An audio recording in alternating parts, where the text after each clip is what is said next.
Well, good evening and welcome. It's really a pleasure to welcome you. And let me start by acknowledging the Musqueam, Squamish, and Tsleil-Waututh peoples on whose unceded traditional territories we are, of course, privileged to gather this evening. And it's my pleasure to welcome you to the first in the 2017-18 President's Faculty Lecture Series. I want to thank you for joining us for what promises, now normally I say what promises to be an evening of big ideas, but I think I'm going to say of wild ideas tonight. Hopefully you know by now that SFU has made it our mission to be Canada's most community-engaged research university. And in furtherance of that mission, one of our programs, this one, is designed to really provide the community a chance to hear from some of our faculty members who are doing really exciting work. And tonight's speaker certainly fits that bill. The idea being, of course, that if you hear from us and we hear back from you, we will both benefit from the exchange. And I want you to know there will be an opportunity after today's lecture for you to ask questions and have comment. And then indeed, after the lecture, there's some modest refreshments at the back, and you're welcome to stay, and Rudy's kindly agreed to stay and have some conversation as well.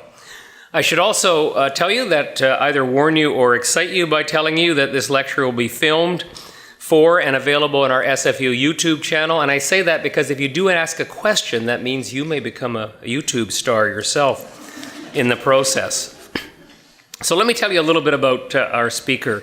And I'm so appreciative that Dr. Rudy Reimer Yumks is who's an associate professor of archaeology and First Nations studies, has agreed to be our first speaker of this series. He's a member of the Squamish Nation. He joined SFU in 1994 and has been studying and sharing the history of the Squamish Nation and other Indigenous peoples for over 2 decades. He became interested in archaeology and the past by listening to his grandfather and other community elders' stories about Squamish Nation history. He earned a degree at Capilano College, now known as Capilano University, before coming to SFU to study his master's in archaeology. And after earning his master's at SFU and consulting, he then went on to earn his doctorate in archaeology at McMaster University. He was, by the way, an important part of the team working on Squamish Nation land use planning and other initiatives while consulting, and furthered his knowledge in that endeavor as well. His research explores the connection between cultural knowledge and science. He's been featured in television documentaries, and I want to see this one, because it says including a documentary on Discovery Channel on Bigfoot. Is that right? Wow. Something for us all to check out and look forward to. He is perhaps better known as the host of Wild Archaeology, the series that has been airing on Aboriginal People's Television Network and just started filming its 2nd season this summer. And I want to tell you, we hosted a big event last spring, the Community University Expo. Had over 500 people from across the country here to talk about university community engagement. And I had someone come up to me and said, "Do you know Rudy Reimer?" And I said, "Yeah, he's a faculty member." "Oh, is there any chance I could meet him? I watch all of his shows." And I said, "Well, if he's here, I'll introduce you." As it happened, Rudy didn't connect, but I don't know, maybe you're there tonight, the person who raised this. So Rudy is truly a TV star as well as a professor and researcher. And if you haven't seen it, and after tonight's lecture, you'll want to see Wild Archaeology. It is the first documentary television series in the world that explores the archaeological record of Canada's Indigenous peoples from the point of view of Indigenous peoples, and shines important light on that knowledge and enables those of us who aren't Indigenous to learn an awful lot we couldn't learn in any other way. In addition to being a TV star, Rudy, of course, publishes. He's published numerous articles, supervised several master's students, and we're so pleased, Rudy, that you've taken time from your busy schedule and TV shoot to present this lecture. So please join with me in giving a very warm welcome to Dr. Rudy Reimer Yumks. Rudy.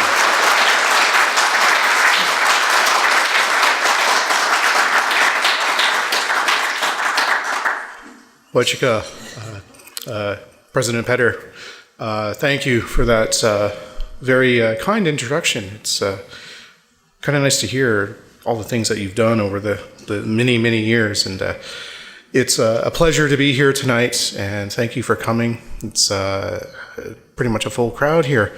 We might need some new chairs if more people come in. So that's really, really good. So yes, I'm gonna take off my jacket. I've been walking around downtown Vancouver with various appointments today. I was on CBC Radio, and just want to be a little more comfortable.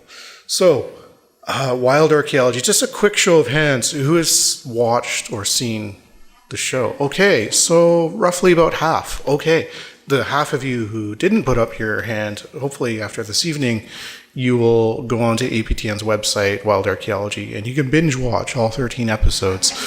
They're only 22 minutes long, so it's just like Netflix. And as President Petter alluded to, we've started filming season 2 this past summer, and we will continue filming next summer, spring, summer, and fall. And then there will be another year of post-production. So it's exciting, it's happening, but unfortunately, you'll have to wait a little longer for season 2. So yeah, the reason why I got involved in this, I got a phone call from our producer-director, Tracy German of Pale Fox Pictures in Toronto. I was sitting in my office after teaching one of my classes, and I was getting ready to go home, and she called me up and said, "Would you like to be on a TV show?" And I said, "Maybe."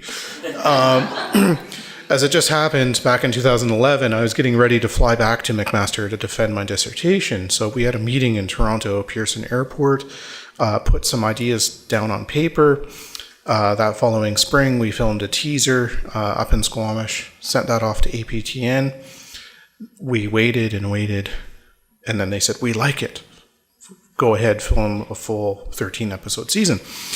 And so I got really excited then because, as Andrew mentioned, this is the first TV show anywhere that incorporates in a meaningful way the perspectives of Indigenous peoples, their history and archaeology. And so for me, back in my MA days at SFU in archaeology, my fellow grad students and I, we sat in the pub going, "Oh yeah, it'd be really cool to make a good archaeology TV show," and here it is. So let's get into more of the serious things. Well, you might be asking the question to yourself, well, what is Indigenous archaeology? Good colleague up at SFU, George Nicholas, if you want to read into this more, I asked permission to use the cover of this book tonight. I've got a chapter in there as well. It's stories of Indigenous archaeologists from around the world. So what is Indigenous archaeology? How is it different than conventional archaeology that you may have been exposed to? Well, loosely defined, archaeology, it's the archaeology done with, by, and for Indigenous communities. And so this doesn't just include participation in fieldwork, in excavations and surveys. It's the care for ancestral remains, be they human remains or artifacts and other things, and other elements of Indigenous cultural heritage, such as oral history, language, place names, and so on. And this Indigenous archaeology has only arisen within the discipline over the last 20 to 30 years. Prior to that, much of the archaeology that was done across North America was without the consent of First Nations communities or Native American communities in the United States. And there was heavy critique from those communities about archaeology and what archaeologists were doing. And so the good thing of any academic discipline is to listen and learn and change. And so many archaeologists start going, we have to change our practice, how we do things, why we do things. And up until where we are now in modern day, I see many of my good colleagues here, John, Dave, many others in the department at SFU, practice various forms of Indigenous archaeology, where it's the communities who are setting the research agenda. And this, I think, fulfills the engagement part of SFU, how we meaningfully engage with communities. And so, yeah, it's moving beyond basic consultation. It's forming true collaborations. And it allows Indigenous designed projects to explore that community's heritage. And so this is something I do within Squamish Nation community, and I've done a little bit with other communities across British Columbia and beyond. And so what's really exciting in the last 5-10 years is that Indigenous archaeology is not just an academic thing anymore. Our students are taking up on this, and they're going on into cultural resource management or the business side of archaeology and implementing the philosophy of Indigenous archaeology in business practice. We have an MA in heritage resource management now. And again, John Welch is a strong steerer of that. And so over the last 10 years, there's been a lot of change within the discipline, and this will continue on. And it's really exciting to be part of that.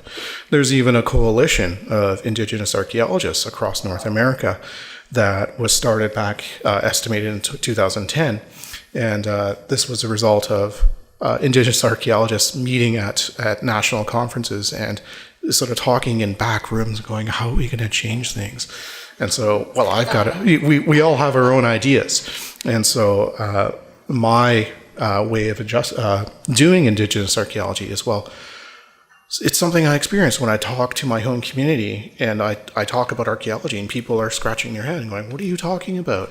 And so it's, for me, this TV show is bringing archaeology to a broader audience and moving away from some of the technical talk that we do in academia and reaching out to a much larger audience than we would ever hope to have through publications in academic journals and books. So yeah, wild archaeology, why? These are some of the reasons that I got involved in it. I wanted to focus on science of archaeology as well, but also stress the First Nations community's perspectives, have their voices, their knowledge and experience to show this is archaeology by, with, and for those people. And really looking, we think about archaeology as pre-history. Well, I think of it as deep history. There's no disconnect there. And really stressing the values of cultural knowledge, place names, language, traditions, and so on. And so for me, Wild Archaeology as a TV series is Indigenous archaeology in a new form. It's media. It's reaching out to a much larger audience. And so, yeah, here we are filming the teaser back in 2011. That's my cousin Hetselam, or Dustin Rivers. He was originally supposed to be one of the hosts. And there's Jennifer Brusso, one of the other co-hosts, and the film crew. Hetselam decided to back out before we started filming season 1 because he wanted to revitalize the Squamish language. And he is doing that through SFU as well. Here at Harbour Centre, one of my other cousins here, Aaron, has played a part in that as well. And it's really exciting. And so that's very good to see. But once we did the teaser, again, there was money became available when the APTN said we'd like it. And so that allowed us to go from coast to coast to coast across the country, filming 13 episodes in 2014 and 15. And so one of the other reasons what inspired me to do this was looking on TV, you turn on to History Channel or Discovery or other stations and you see all these kind of shows. Well, an archaeologist and a filmmaker, Pepe and Zarniski, teamed up, and they actually wrote a book about making archaeological documentaries. And their text was a good start to show, well, how do we disseminate archaeological information through media, such as TV? Well, their book, I found it to be pretty practical, but it was kind of a repetitive guide of how to do an archaeology TV show. And they really stressed, well, the filmmaker and the archaeologist had to work creatively together. And it's like, well, that kind of goes without saying if you want to make any production. Yeah, their book, I found it to be very repetitive. It didn't even touch on the ethics of going into communities and talking about their cultural knowledge. And they could have used some case examples in their book. And I was like, so before the filming of the first season, these were the things that were going through my head. And it's like, how do we do an ethically sound yet informative TV show that respects cultural knowledge and focuses on the science of archaeology? And so going into the filming, these were the things, the concerns that I had going on. And every location that we went to, every community is different. Every set is different. The weather changes and so on. So who's involved in this? Well, for those of you who've seen this show, you know this, but I'll introduce some of the people. Of course, I am one of the hosts. This is me doing some of my research, and there's President Petter and I at another event last year. So yeah, I'm the main archaeologist on the show, but I'm teamed up with this fellow, Jacob Pratt, who's Dakota and Anishinaabe descent. He's now living in Los Angeles. He's partaked in as a voice actor on cartoon shows for kids. He does his own videography. He loves flying his drone. He is a spectacular hoop dancer. He attends powwows all over the place. And he's a great composer of music with flute and on stage productions. So Jacob is a up-and-coming star. You got to watch out for this guy, and it's great to have him on board. And then there's Jennifer Brousseau. She's Ojibwe from the Serpent River First Nation near Subway and Manitoulin Island. She's based out of Vancouver. She is also an actor and singer with many other productions under her belt. She does stage work and is also a teacher and an activist here in Vancouver. And what's really been interesting with Jen on set, she has this incredible growing interest in ethnobotany because she's been inflicted with Lyme's disease from a tick bite. And so she's been learning about ethnobotany from the communities where we've been traveling, and many of the remedies that she's found have been helping her health. And so that's really nice to see. And so there's a very large production team. I'll quickly go through them. This is Tracy German, our producer-director. This is her baby. There are many other people involved.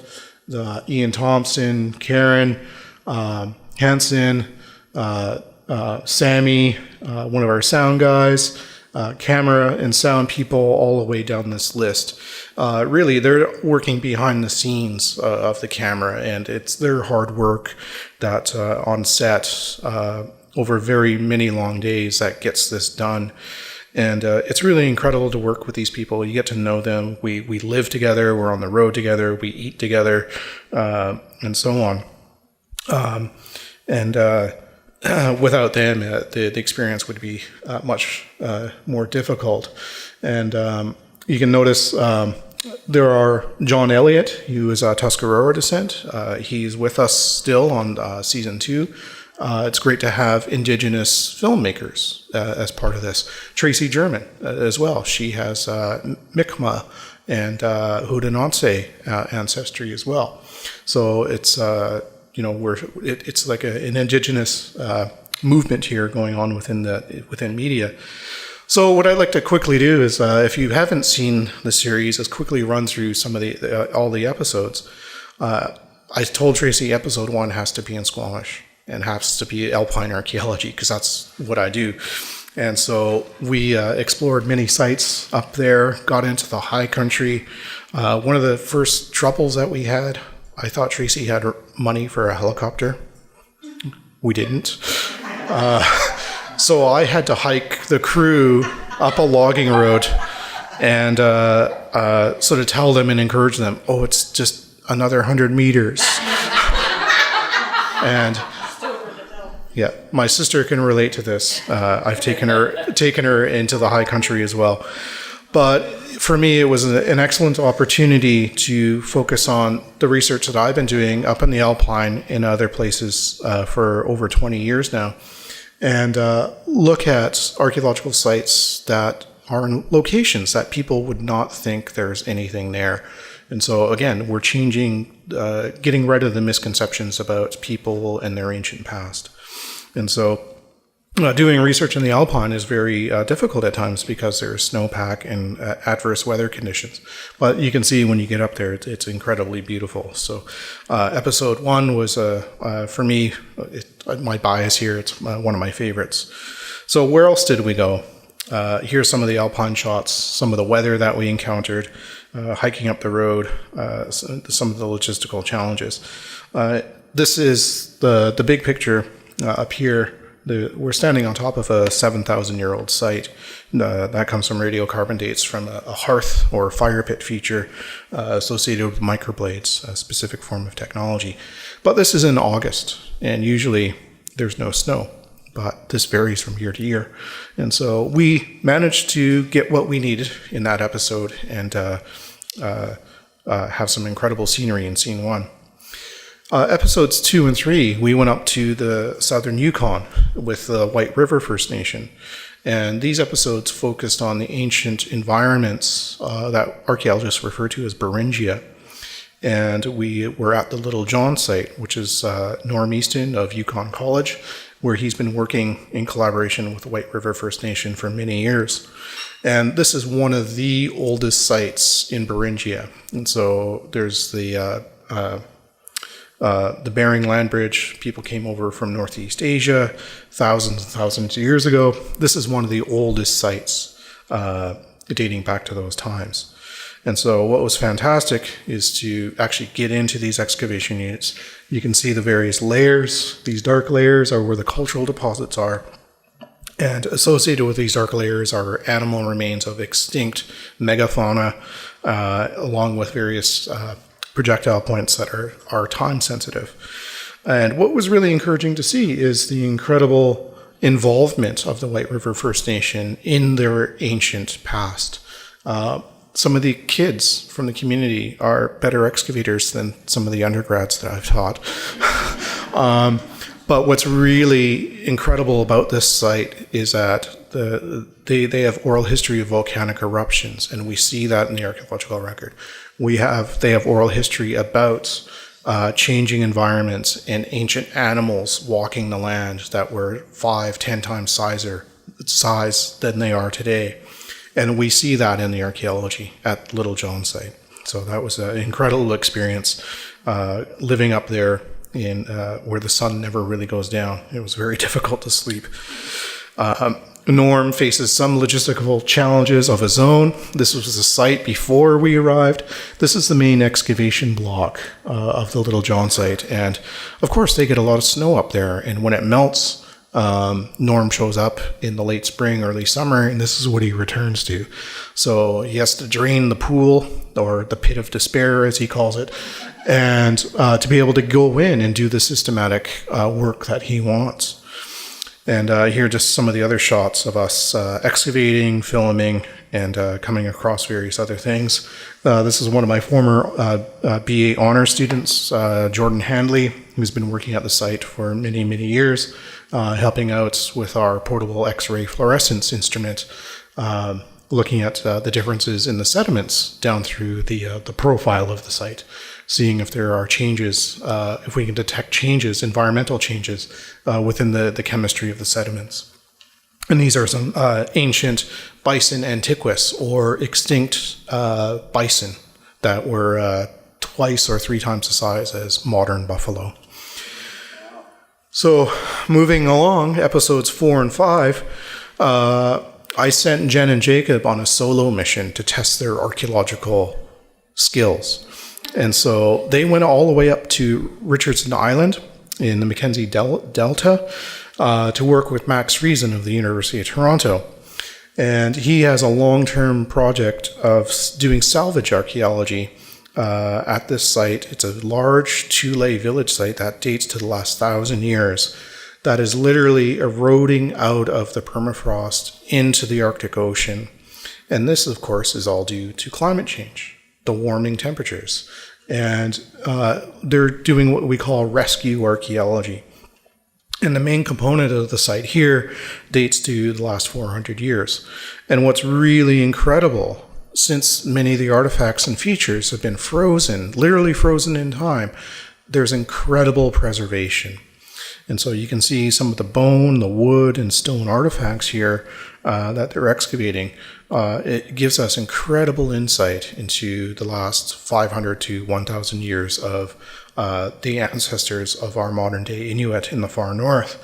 And here you can see on the beach, these are whale bones eroding out. The Thule, the ancestors of the modern day Inuit, were and still are expert sea mammal hunters. And this site was located at a key intercept point of migrating beluga and other whales. So they had intimate knowledge of their environment. And it's unfortunate that this site is literally melting like ice cream on a hot day into the ocean. And of course, doing archaeological work in the far north is an extreme challenge. The bugs are horrendous. There are polar bears and other things. And food, you're living on Spam and jam and so on. It's a pretty tough go. And so you can see Jacob and Jen here. They quickly bonded with the Inuit folks that were involved on this project. And I think that really helped them and the film crew get through filming these episodes. So moving on, episode 6, we went out to Ontario and we looked at what's referred to as underwater archaeology in the Great Lakes. And this was a great opportunity for me to meet up with an old friend and colleague from McMaster, Lisa Sonnenberg, who's just finished her postdoc at the University of Michigan. And her research, along with others, looked at bathymetric readings or underwater sort of radar and sonar in areas in Lake Huron between the state of Michigan and the province of Ontario. And they were focusing on these ridge lines that are now underwater. And they went down with an underwater drone along with scuba teams themselves. And they started finding these linear arrangements of stones on top of these ridges.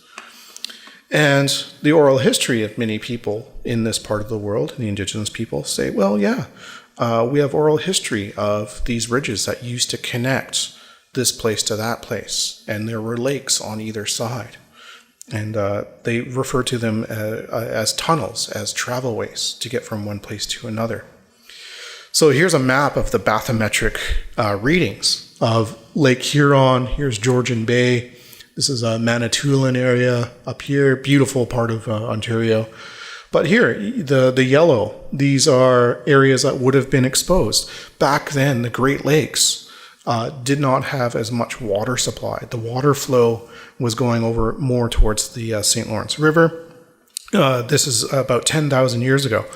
And also, the weight of the glaciers had pressed down on the Earth's crust so much that when the ice melted away, the land bounced back up. And this is what we refer to as isostatic rebound.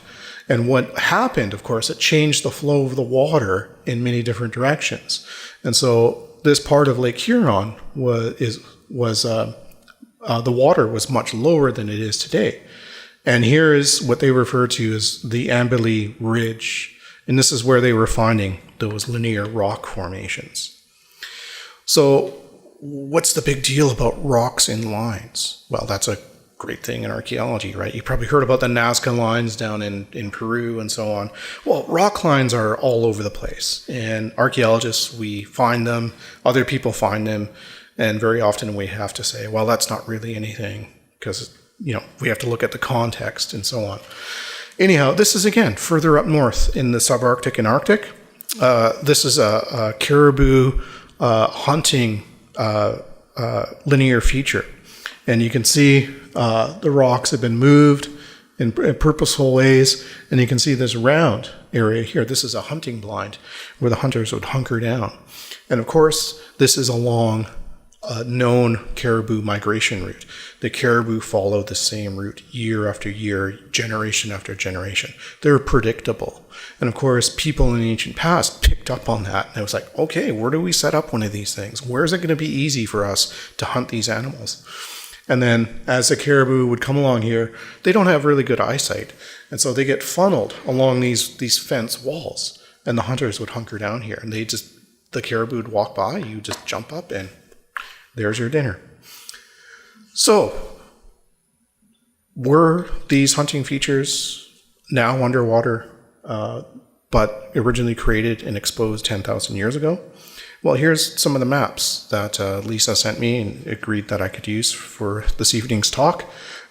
Here are the rock line arrangements. And you can see this is where the caribou would come. And here are some of those hunting blinds. And here's some of the photos from underwater, what they look like. Oh, very fine. That's kind of interesting. Some of you may not be convinced. Some of my fellow archaeologists out there kind of rubbing their chins. Well, what Lisa and others did was to core some of the sediments in and around these hunting features, to take samples and bring them back up to the surface, go through them with fine screens, and see what's in there. And this is one of the things that Lisa is really good at, is identifying what we refer to in archaeology as micro-debitage.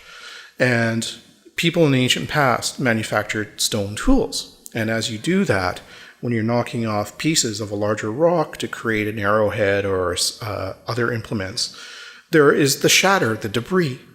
And this is what turns up within these hunting blinds. And so what do hunters do when you're sitting there waiting for the caribou? You make sure your tools are nice and sharp. And this is the end result. And so I was not convinced at first, but over filming these episodes, I was like, okay, I can jive with this. This is interesting. And nearby, you kind of look at these stone tools. So, well, what are they made out of? And the tool stone in this area of the Great Lakes, it's mostly quartzite. So the next episode, we went and visited a quarry site known as Shagwinda. And this is Pat Julig of Laurentian University, who also taught sessionally here at SFU back in the 90s. He investigated this quarry site up in Manitoulin Island over many, many years. And so Pat, myself, and my co-host, Jen and Jacob, learned flint knapping from Pat Julig. And we found, through experimental archaeology of replicating arrowheads, like this one shown here, that much of the micro-debitage that we produced from making our arrowheads resembled much of the micro-debitage that was being found now underwater for one of these ancient land bridges in Lake Huron. So that was very informative. And so Pat Julig and I are now looking at doing some additional testing to find out the elemental chemistry of these materials through XRF and other processes. And so that'll be exciting research down the road. During this episode as well, this was near Jen's home territory of Serpent River. So she got to spend time within her community. We attended the local powwow and partook in the potato dance. Has anyone done the potato dance? Oh, you got to try it. It's a lot of fun. But it was a great time to just sort of do some interesting archaeology, but again, stress talking to the communities about their oral history and how it meshes with the archaeological investigations that are being done now underwater in Lake Huron. And many of their oral histories speak of these connections between and across the Great Lakes.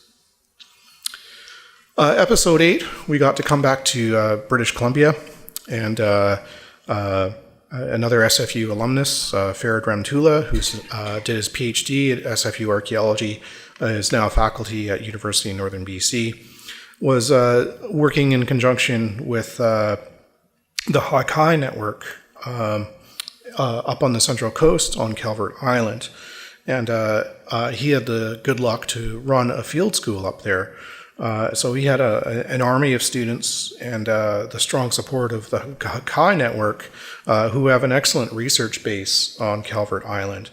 And Farid did his PhD on a famous site on the Central Coast known as Namu, and it's a really deep site. If you go to the museum up at SFU, the Burnaby campus, you can see a profile or a section of the site. And that one is only about 2 or 3 meters deep. But Farid chose a site on Calvert Island, and it's over 5 meters deep. And I really encourage you to watch this episode because you can see how incredibly dangerous and kind of scary it is climbing down the ladder, over 5 meters deep. So that's 25. How many feet is that? I don't know. And so he finally hit bottom. And of course, what he wanted to do here was to demonstrate the antiquity of Celtic oral narratives about their ancient past. And this area of the Central Coast is fascinating because I mentioned the glaciers earlier for the Great Lakes. Here on the coast, we had big glaciers as well. And of course, that pressed down here on the mainland. But out on the outer islands, Vancouver Island, Haida Gwaii, essentially it was like a teeter-totter like this. And so the inner coast would have been depressed while the outer coast would have been lifted. And so the sea level history in these locations is dramatically different. The reason why Farrad chose this location, it's right on that fulcrum. And the sea level didn't change very much. And so that's why we get these incredible deep shell midden sites, ancient continuous occupation going back well over 10,000 years. And here's a picture of Farrad at the bottom. And it's incredible. I did not want to go down there. I felt scared.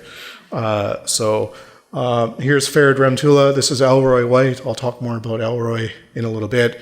But this is after dinner at the lodge at Hakai.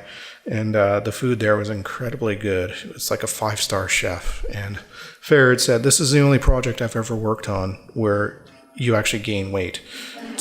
Because typically archaeologists, when we go in the field, we you work out every day, and so you get really fit. But this was an incredible demonstration of the very ancient history of Celtic oral narratives. And to expand on that, in episode 9, Elroy White, or Hanius, took us on a tour of the inlets of Celtic territory. We went to Namu, that famous site that I mentioned earlier, Koi River, which is an incredible location where there is active education for Celtic youth. And what this episode really stressed was the more recent oral history of the Celtic nation as it focuses on resource gathering, but also management and the lessons that we can learn from Indigenous cultural knowledge about how to manage fisheries like herring and salmon and so on, that many of these forms of cultural knowledge should be implemented in modern day because our resources are continually stressed all up and down the coast and on the mainland as well.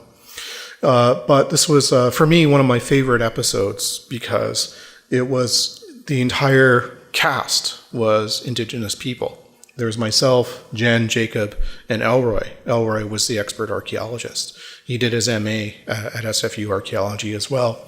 And his MA thesis is still a really good read. He titled it The Products of My Ancestors' Labor, in reference to fish traps in Celtic territory. And just some of the incredible scenery up on the Central Coast.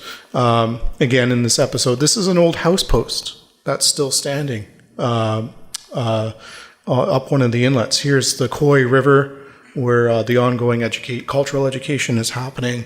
And this is the old site of Namu. This is the old cannery that sits on top of the site. And we went back there to try and relocate some of the old excavations that Roy Carlson did in the 60s and 70s and 80s and 90s. But everything had been dramatically overgrown. And the old cannery has been long abandoned. It was kind of like going to a ghost town. And so for episode 10, to move things along here, we went out to southern Alberta, to Blackfoot territory, and visited the very famous site Head Smashed In. It's a World Heritage Site. If you ever have a chance to go there, or if you've been there, it's a great place, good to go. But the provincial archaeologist, Jack Brink, has done research here for many decades. Tracy German identified him as the expert on the site. We also talked with Reg Crowshoe, who was a Blackfoot elder We got to sit in his teepee for many hours, share stories, and learn about Head Smashed In from a Blackfoot perspective. But the main thing that he stressed to us was the cultural protocols about hunting buffalo and the relationship that the Blackfoot have with these animals. And really that is a theme that goes throughout the entire series, the relationships that Indigenous people have with the plants and the animals of the natural world. And so what made another fun thing about this episode was Jacob and the film crew got to use a drone. And so they were flying this drone. It was buzzing around. It sounds like a giant mosquito. And they dropped it off the cliff here of Head Smashed In. So those of you who don't know how this works, this is a very large cliff. It's about a 20, 30 meter drop. In behind it, I'll show more pictures as we go along, there's a huge gathering area. And this is where the Blackfoot and other people would funnel the buffalo with drive lanes, similar to what we saw underwater in Lake Huron. And they would direct them. They would section off part of the herd. They wouldn't take the whole herd. They would drive them over this cliff, and the buffalo would drop down to their deaths. Or if they didn't die from the fall, there would be people waiting for them to finish them off. And this is a communal hunt, and provided a huge amount of resources for people to live throughout the fall and winter months. And so it's incredible use of the landscape, knowing the knowledge of animals and their behavior, and has been in use for about 6,000 years. So here's Jack giving us the tour. This is the gathering basin in behind the site. Here's some of the, we're standing on top of some of the rocks, which would be anchors to pile up bush and other material to aid in funneling the buffalo over that precipice that is known as Head Smashed In. And just a note, you may have heard this as a buffalo jump head smashed in. Well, buffalo don't jump willingly over a cliff. They had to be driven. And so where the head smash comes in is actually it's the oral history of the very first communal hunt here, where a young boy was at the bottom of the cliff and he didn't know the buffalo were coming. And one of the buffalo, as it came down, landed on top of him. And of course, his head got smashed in. So that's where the head smashed in comes from. It's not the buffalo getting their head smashed in. It refers to an unfortunate young boy who was in the wrong place at the wrong time. Here are some modern buffalo that we got to film. This is a ranch just over in Saskatchewan. We did go to another site, Bodo, which is Alberta-Saskatchewan border, but that never materialized as an episode. But if you're ever out on the prairies and see a rock like this, it's very worn and shiny. This is a buffalo rubbing stone. And again, this is how Indigenous people of the plains observed the behaviors of the animals that they were in tune with. The buffalo, of course, they get itchy and scratchy, and so they would wallow around these rocks, rubbing themselves up against it to scratch themselves. And so knowing where these were, those, of course, other locations other than Head Smashed In would be good places to hunt the buffalo. And of course, we weren't filming all the time. We did have time off in between episodes. Depending on locations, some of the locations had great spots. We got to play pool and hang out. Here's Jacob doing a hoop dance at Head Smashed In on Aboriginal Day. Here's Liam taking a break while filming. Some of the scenes that we shot would go on for 45 minutes, and you can imagine holding a camera without a tripod. And so his back got very sore.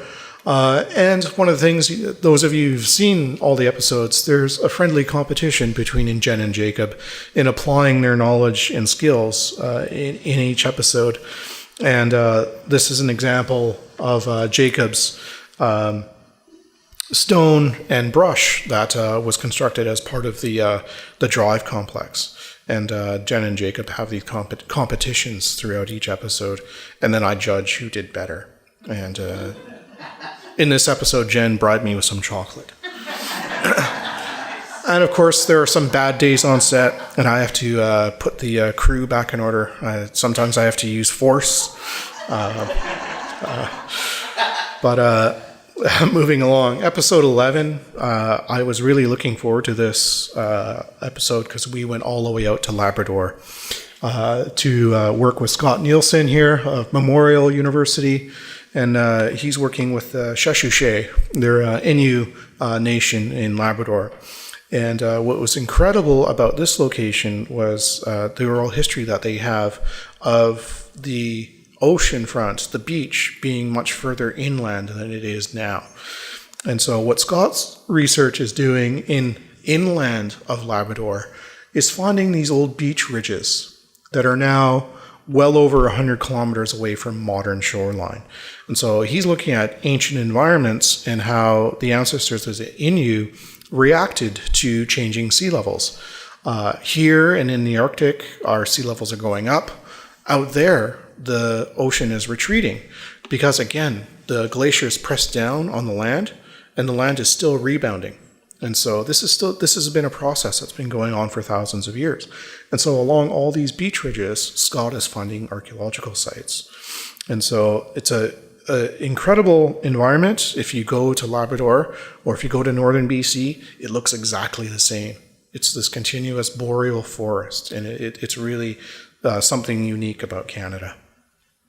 And just to give you an idea of, here's one of these ridges. There's a drop. That was oceanfront 4,000 years ago. And so you survey along these ridges, and that's where you find the sites, projectile points and other things. And so Scott goes out and excavates these with the consent and approval of the Sheshuche. And it was really incredible what Scott also does in the community, the reserve. There's one of these beach ridges. And of course, many First Nations communities need housing. And so before they build a new house, Scott goes and does an excavation on where those houses are going to be. And of course, that involves local community members, and they get to experience their ancient past firsthand before the construction of the house happens. Jacob turned into a star here because he was flying his drone. It was an incredible experience for these young kids. And I made the mistake of sharing my lunch with them one day, and I didn't get any of my food, but that was fine. They were happy. So while we were in Labrador, we also went down a little further east, even from Sheshuche. We went out to the coast. And this is where Dr. Lisa Rankin of Memorial University was working at the Double Mur site. And this is out at Riglet. There's a very small community in Labrador. And this excavation that she's been doing over many years is a historical site. It's where it's more recent in time. It's about 200 years old. And it's really interesting. These houses that they're excavating, they're a mixture of European and First Nations materials. And there's evidence of men intermarrying into the coastal Labrador Inuit communities happening around this time. And so what's really intriguing is the materials inside the house are the Inuit women doing their things, and outside the house are the European men artifacts. So it kind of reminds me when my wife gets mad at me, I have to leave the house. So, but her research is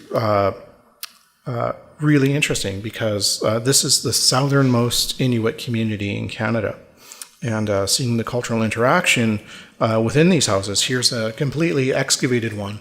This is the floor, stone-lined floor. You can see the entrance over here. There are fire pits, sleeping areas, and benches, and so on. This takes many, many years of hard work.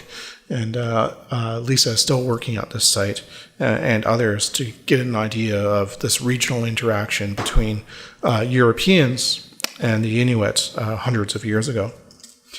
So here's a quick rundown of all the episodes and where we've gone from coast to coast to coast across the entire country. And each episode, of course, has a theme. It has a lead archaeologist. However, being on the road, sitting in airports, going on boat rides, waiting for the crew to set up in lab scenes or elsewhere, this takes a lot of time. Each episode takes about a week and a half to film, and that gets boiled down to 22 minutes of actual airtime. And so it's interesting how it all gets edited down into these episodes. About the website, wildarchaeology.com, there is added content that you can check out as well. Scenes that did not make it into each episode and other material. And being in these communities was a great experience. This is in Riglet, where I'm having caribou stew. And I said to these kids, "Do you want something?" And they said, "Giant cookies." I said, "You don't want caribou stew?" And they said, "No." But they eat that stuff all the time. We had just gotten back from a very long day of filming, and so I needed this very healthy food. But of course, they wanted a treat. And so, but for me, I got a little teary-eyed because it reminded me of being home. And here's my daughter, Hera.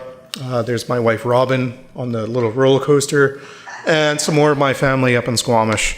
And when we're in these communities, it always reminded me of home and the ties that I have to my family and my history. And so we're very fortunate going into these communities for them to put up with us, to share their history, and really, all of them opened their arms and welcomed us, and that was very encouraging. And of course, Jen and Jacob and I have formed a very strong bond. We look out for each other and take care of each other while we're away from home. I should also note, Wild Archaeology is one of the few TV shows out there that also airs in First Nations language. Jacob and his aunt did voiceover in Dakota, and I am thinking of talking to my cousins who speak Squamish to maybe do this as well. And so I think that would be fantastic to start creating these bridges with various First Nations communities across the country. But the people I really want to thank are the people of the communities throughout each episode. You can see there's a big long list of names here. I can't go through them all right now. But it's without these folks, with these communities, without their consent, their participation, none of this would happen, and it would not be as interesting as it has turned out to be.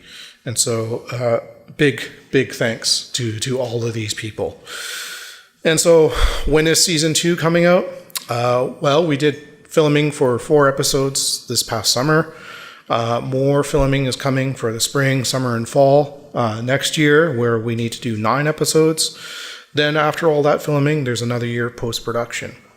So this image is a little bit of a sneak peek. This is me along a grease trail up in northern British Columbia.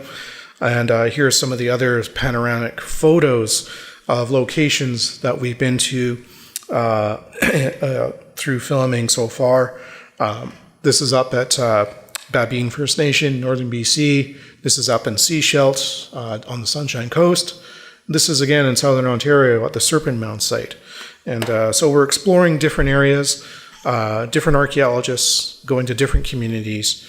And again, it's been encouraging with the start of filming for season 2 that communities know about this show now. And it's really great. They're like, we want you here.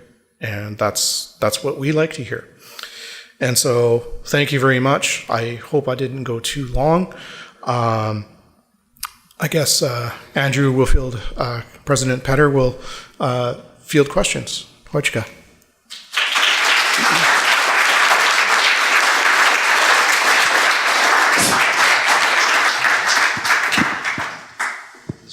How does this work? There we go. Perfect. So this is your chance to offer comments or questions of Rudy. As I say, there'll be a less formal chance afterwards, but we have some time here, and you got a wonderful overview of the first season, and boy, I'm really looking forward to the next one. But I guess it's going to be a while to get it all done. But Heather back there has a microphone, so if you can indicate if you'd like to ask a question or offer a comment that you'd like Rudy to respond to, just put your hand up and Heather will come around. Someone has to be first. Right back here, there's a gentleman who put up his hand, and then we have Deanna up here. I think I could have listened to you for another hour. You have great delivery, and it's humor. Excellent, just excellent. Thank you. Your first review just came in. Okay. Yeah. Well, thank you very much. And it's a lot of practice that I've been teaching now since 2009. And when you have to do a 3 or 4 hour lecture, it takes some work and skill to keep it interesting. So some of my students are here, and I hope they share your views. And some of your colleagues are here, like the next questioner, Deanna. That's right. And on whether it's in a conversation one-to-one or in a room like this, I'm so proud to be your colleague, and I just really am so grateful for the kind of work that you're doing. And my question really comes as somebody who teaches stories.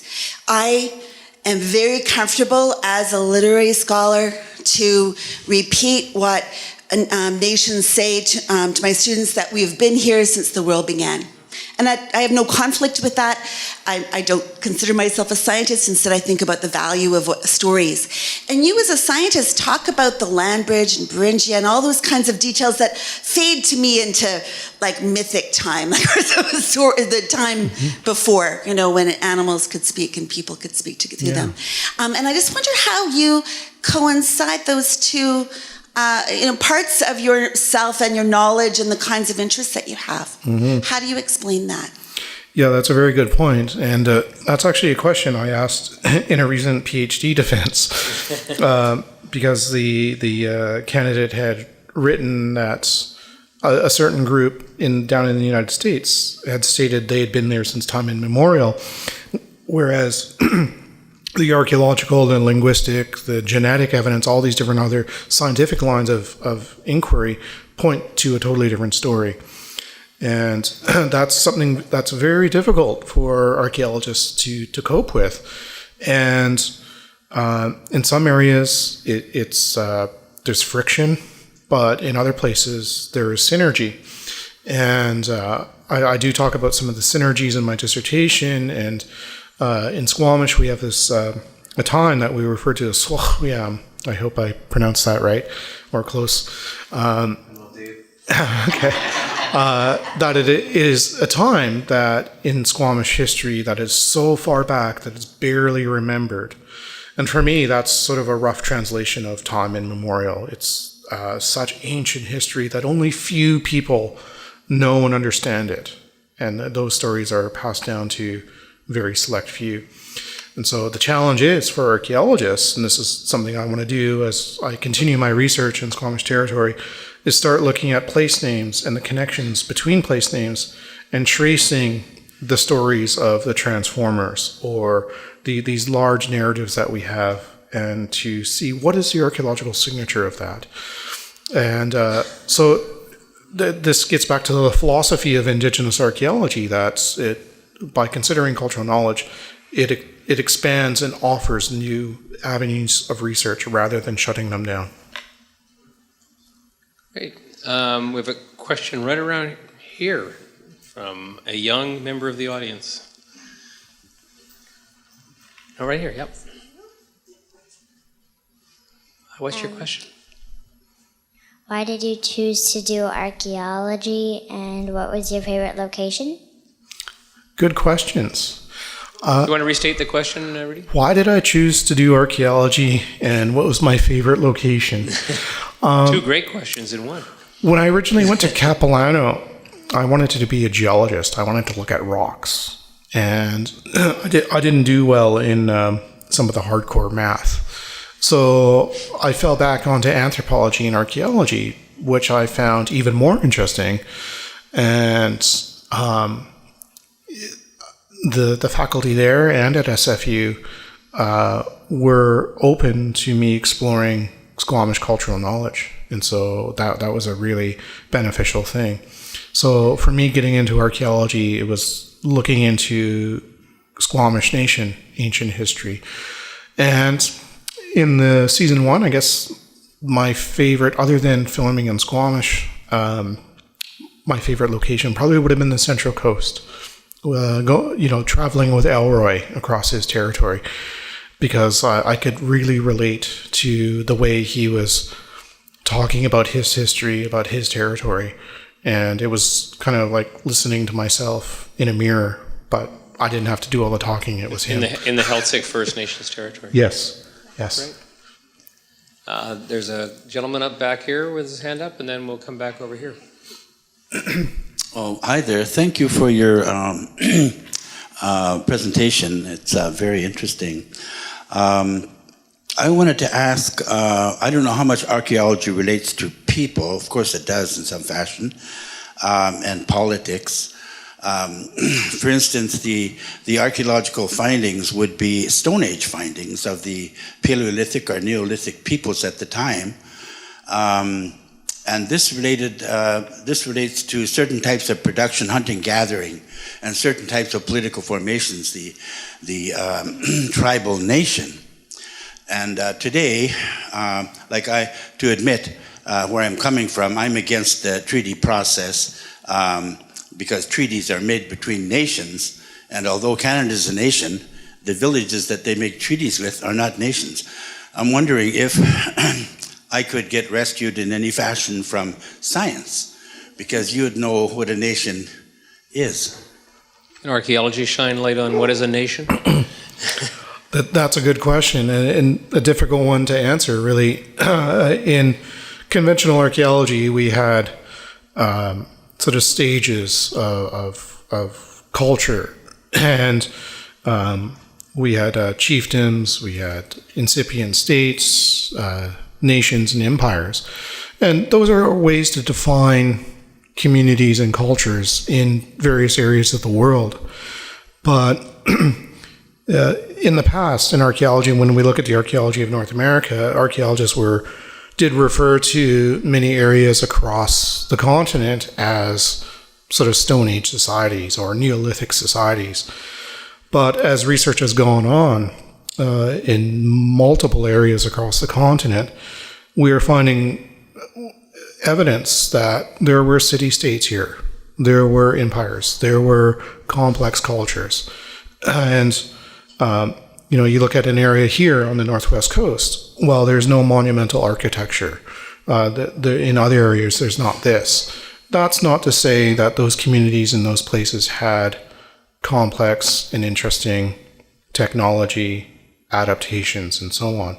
So we have to be a little more relative when we look at different cultures in different areas over different time periods. And so much of the archaeology in North America is understudied. Archaeology in British Columbia has only been going on in a serious fashion for over 50 years. When we compare that to the American Southwest, where we have large cities, or Mesoamerica, the history of archaeology there has been going on for well over a century. So for me, that's the challenge of archaeology, we have a lot more to find out. And so, and the other thing is, I think we're moving away from those older ways of classifying people and cultures. Okay, there's a question here from Shiraz. Thank you for sharing your knowledge. I come from Tanzania, and the first time I heard about archaeology was the Olduvai Gorge, where the first man was found. And then I learned about archaeology through David Suzuki's program, Nature. He has done quite a few of archaeological series. Now yours. So I've grown from Queens, Canada to Indigenous Canada. And I'm celebrating Indigenous Canada 150 plus by reading 50 books, watching 50 movies, and listening to 50 songs of Indigenous people. But I have a problem. I have no problem starting the books, because you can start with children's books and then continue, or picture books. Yep. But I was wondering just now whether I should start watching films. I've seen some films, but whether to recommend people to watch your series as a beginning and then follow up with the most recent, the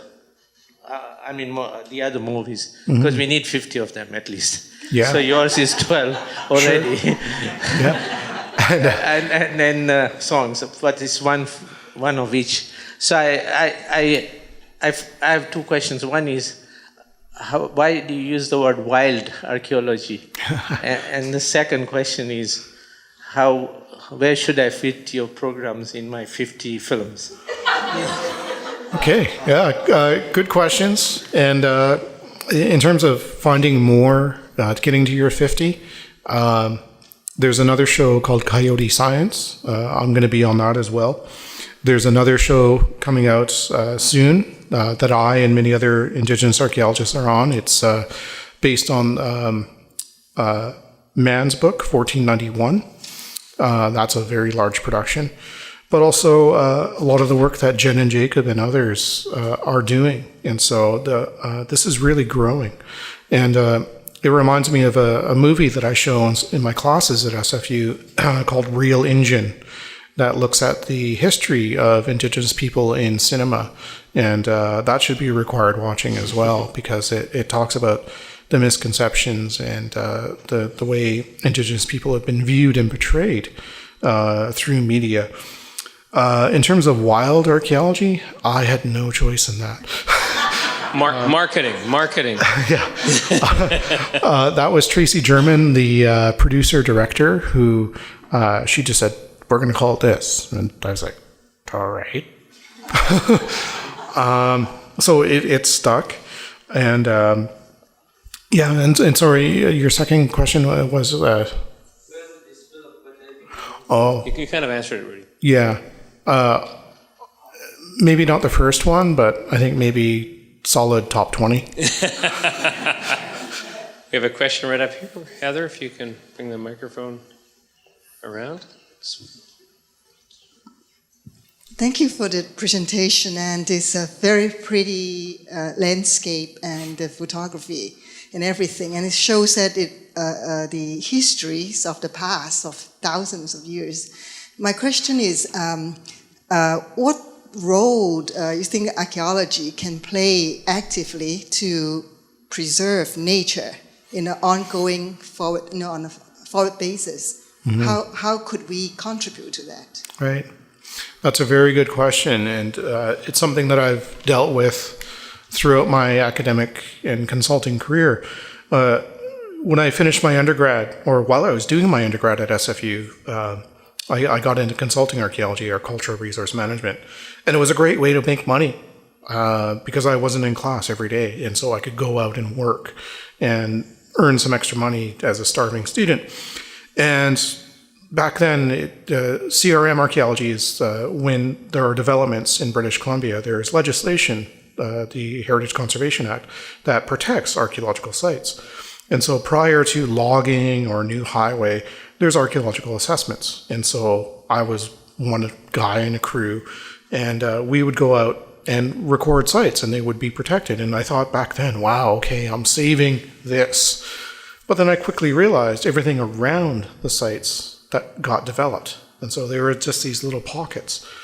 And so this is when I got involved in land use planning. And the perspective changed in my head, where culture and heritage can be useful in not only protecting these small dots on maps, but protecting larger areas.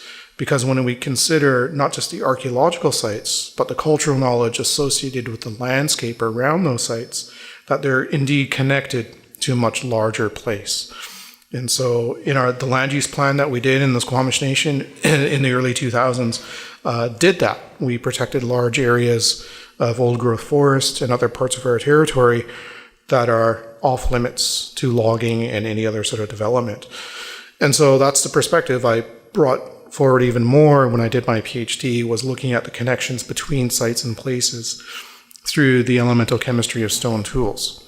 And so it's using the tools, the scientific techniques of archaeology, and combining that with cultural knowledge that we can protect the environment even more, but also looking at examples like Elroy in the fish traps, the cultural knowledge about, well, if we're still going to harvest salmon, let's do it sustainably. If we're going to do various other things, let's look at cultural knowledge as an option to manage, maintain, preserve those things. One final question before there's one right over here before we conclude the formal part of the evening, and then we'll have a chance for a bit of informal discussion afterwards. Right back there. Thank you. This has been a wonderful trip down memory lane. I've been an enthusiast of archaeology and the policy for many, many years. When you were speaking about the site up north, it brought to mind the Ozette site. And that brought to mind my own experience. I live in Gabriel Island in Snuneymuxw territory. And there's been a lot of talk recently about clam gardens. And I'm wondering if there are any archaeological sites possible in your series around the exploration of clam gardens. Yes, clam gardens are fascinating features. For those of you who don't know, it's the alteration of the intertidal zone to make productive clam habitat. And so these linear rock features would be built up and maintained over generations. And the clams inside these gardens grow nice and big and would be easy to dig up. And they were actually cultural property that were guarded. And there is a number of archaeologists all up and down the coast looking at clam gardens right now. And there's been a great article, I believe Dana Leposki, SFU Archaeology, who was one of the co-authors. They did the first scientific dating of one of these clam gardens, and it was over 1,000 years old. But what is really interesting about clam gardens, again, it's similar to fish traps. It was the purposeful alteration of the environment. It's aquaculture. And it was sustainable. It was environmentally sound.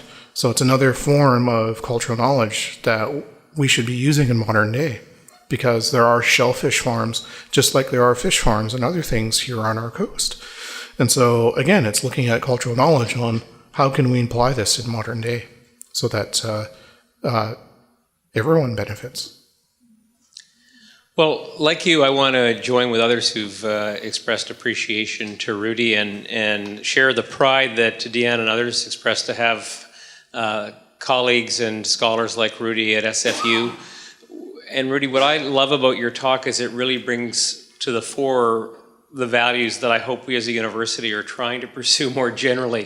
You know, when we talk about an engaged university, we're really pushing back on the old traditional view of a university, which traditional universities looked at the outside world as the subjects of their research, not as sources of knowledge, not as places where the university can learn and gain sustenance and knowledge. And your research is all about finding knowledge outside the university and bringing it into the university and sharing it with the public.